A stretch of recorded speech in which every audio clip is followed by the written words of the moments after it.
No nii, head sõbrad, tänane päev on kulgenud üsna meeleolukalt ja kindlasti tänu Urmas Kruusele, kes seda meeleolu siin nii osavalt üleval hoiab.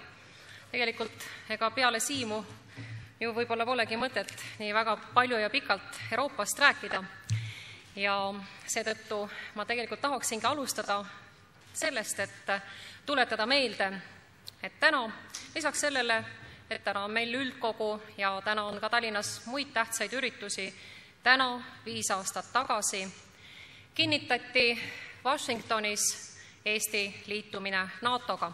Meie liitumisleping deponeeriti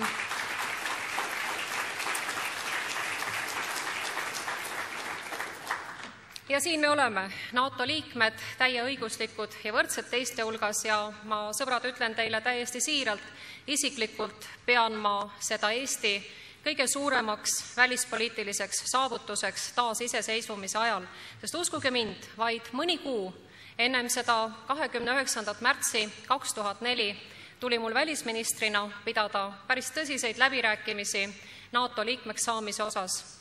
Pidasin läbirääkimisi ühe Euroopa suurriigi välisministriga, kes mind vaid mõni kuu enne meie liitumist püüdis veenda selles, et me mõtleksime võib-olla siiski ringi. Ta väitis, et julgeolek Eesti ja Balti riikide jaoks on nii või teisiti tagatud ja et mingit ohtu kusagilt ei tulemas ei ole. Et võib-olla oli tal õigus, aga võib-olla mitte. Kui me meenutame kas või eelmise aasta Gruusia sündmusi, siis ma julgen väita küll, et liikmelisus NATOs on Eesti jaoks kõige suurem ja kõige olulisem vabaduse ja julgeoleku tagatis. Aga head erakonnakaaslased, Euroopa Parlamendi valimised on meil ukse ees. Reformierakond võtab nende valimiste võitmist tõsiselt nagu kõiki teisi endale seatud eesmärke. Demokraatia toimib hästi ühiskondades, kus kõik kodanikud saavad täielikult osaleda otsuste tegemistes. Eesti Euroopa Liidu liikmena peab rohkem kaasama oma kodanikke olulistesse aruteludesse, mis puudutavad Euroopa poliitikat. Mul on hea meel näha tänasel üldkogul aktiivseid Eesti kodanikke, keda huvitab meie riigi tulevik ja heaolu. Ma loodan, et Eesti kodanikud osalevad aktiivselt eelseisvatel valimistel ja neile eelnevates aruteludes Euroopa ja seega ka Eesti tuleviku üle. Käesoleval aastal täitub Eestil 5 aastat Euroopa Liiduga liitumisest. See on piisav aeg, et kindlalt öelda, oleme nende hulgas, kes kujundavad Euroopa Liidu poliitikat. Erinevates Euroopa väljaannetes võib aeg-ajalt lugeda ettepanekuid sellest, et Euroopa Liidu ühist välis- ja julgeolekupoliitikat võiksid kujundada ja juhtida ainult asutajariigid või siis suurriigid, kelle sõnal on maailmas suurem kaal. Leian, et sellised mõtted viivad Euroopa Liitu kaugemale tema alustaladest ja põhiväärtustest. Arvesse tuleb võtta kõigi liikmesriikide seisukohti ning Reformierakonna eesmärk on seda positsiooni kaitsta. Riikide mitmekesisus on Euroopa üks suurimaid eeliseid. See annab meile ühisväärtuse erinevate kogemuste näol. Meil kõigil on rääkida oma kogemus ajaloost, tänapäevast ja tulevikust. Seda arukalt arvesse võttes saab liit muutuda vaid tugevamaks. Euroopa Liidu suurimaks sisemiseks väljakutseks võibki pidada praegu ühist välis- ja julgeolekupoliitika kujundamist. Eelmise suve Gruusia kriis näitas selgelt, et rahuaega ei saa võtta iseenesestmõistetavalt. Reformierakond leiab, et Euroopa Liit peaks kehtestama sidusa majandus-, kaubandus- ja julgeolekupoliitika, mis edendaks Euroopa Liidu kodanike ja teiste maailma elanike õigust turvalisele ja mitmekülgset arengut soodustavale elukeskkonnale. Eesti huvides on ka üleatlantilise üksteise mõistmise suurendamine. Lähtuvalt sellest on Reformierakonna lubadus Euroopa Parlamendis toetada Euroopa Liidu iseseisva kaitsevõime arendamist, kuid tugevdades partnerlussuhteid NATOga. Soovime, et Euroopa Liidu roll rahu ja julgeoleku tagamisel maailmas suureneks. Ühtne välis- ja julgeolekupoliitika kujundamine on selleks fundamentaalse tähtsusega.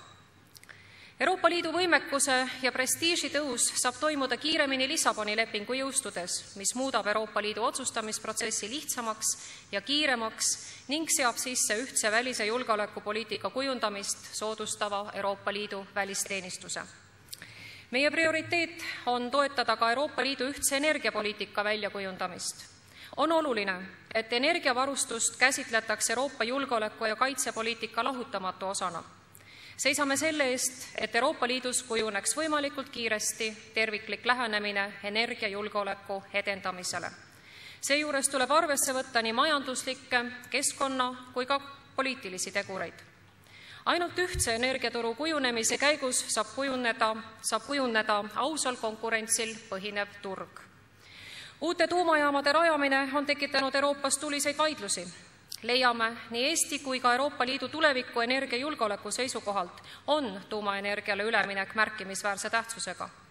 Kahtlemata on meie vastutus seista ka selle eest, et panustataks oluliselt rohkem aega ja raha energeetika uurimisse ja uuendustesse, keskendutaks taastuvenergia, energiasäästu ja energiajulgeoleku valdkondadele. Energiatõhususe suurendamine saab toimuda näiteks transiidimarsruutide ja energiaallikate mitmekesistamise kaudu. Majandus- ja finantskriis, Gruusia konflikt ja Euroopa energiaga varustamise ebakindlus avaldavad olulist mõju Euroopa Liidu välis- ja julgeolekupoliitilisele võimekusele. Seetõttu on ühtne poliitika nendes valdkondades ülioluline. Head erakonnakaaslased, meie huvides on head suhted kõigi naabritega, sealhulgas Venemaaga. Reformierakond toetab koostööd kõikidega, kes jagavad euroopalikke ühiseid väärtusi ja põhimõtteid. Seisame Euroopa ühtse realistliku Venemaa suunalise poliitika kujundamise eest. Nii nagu ka oma teistele partneritele ei peaks Euroopa tegema Venemaale suhtlemisel põhjendamatud erandeid. Piiriülene koostöö ja dialoog Venemaaga on meile tähtsad, kuid mis tahes agressiivsus oma lähinaabrite suunal ohustab Euroopa Liidu julgeolekut ja selle ilmingutele tuleb üheselt ja otsustavalt vastu seista. Võrdne partnerlus, inimõigused ja demokraatia on siinkohal prioriteedid.